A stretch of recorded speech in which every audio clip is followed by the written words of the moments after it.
The fifth door in the basement.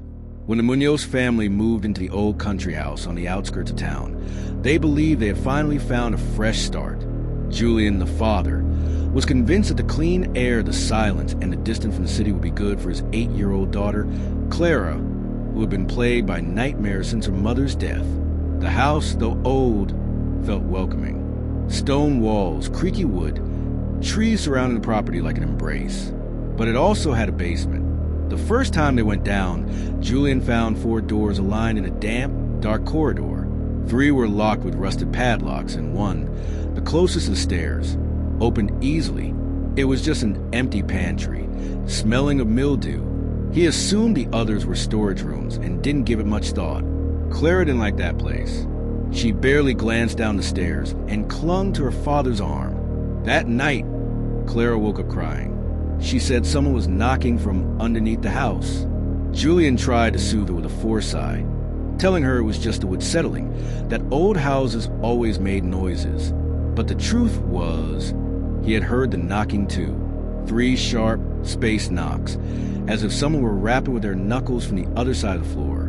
The next day, something drew him to the basement again. His flashlight flickered as he descended the concrete steps. When he reached the bottom, he froze. There were 5 doors. A new one had appeared at the end of the hallway. It was smaller than the others, made of a different kind of wood, cleaner as if freshly installed.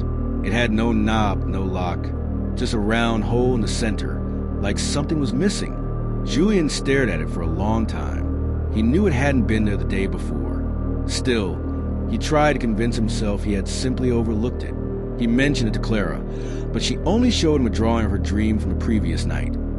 A hallway with 5 doors and something watching her from behind the last one. The nights became restless. Clara began talking to someone in her room, someone who lived in the wall. Objects started disappearing. The neighbor's dog, which used to sneak into their yard, was found dead, its body facing the house, its eyes completely white. Julian tried to stay strong, but part of him knew something was wrong. He couldn't help but go down to the basement every night, and each night, the 5th door was open just a little wider. He dreamed of endless hallways, of voices calling him from inside the walls, voices that sounded like his own but distorted, as if they came from a waterlogged throat. In one dream, he saw himself standing before a door that seemed to breathe. On the other side, Clara was calling to him in a desperate tone. When he woke up, he was standing at the foot of the basement stairs. He didn't remember getting out of bed. On the 5th night, Clara was gone. Julian searched the entire house, calling her name in panic. He opened closets, checked every room. Then he ran down to the basement, flashlight clenched in his teeth, knife in hand. This time, there weren't 5 doors. There were 6. The new one was taller, thinner. A soft, reddish glow spilled from the crack beneath it, like candlelight inside a coffin. From it, he heard Clara's laughter, not cheerful, but hollow, like she was repeating something she'd heard too many times. He approached. "Clara," he whispered, voice cracking. "Daddy," she answered from inside. "Are you going to open it?" Without knowing why, without thinking, he reached out. The door opened on its own. Inside, there was only darkness. Not a room, not a tunnel, just a void that swallowed the flashlight's beam.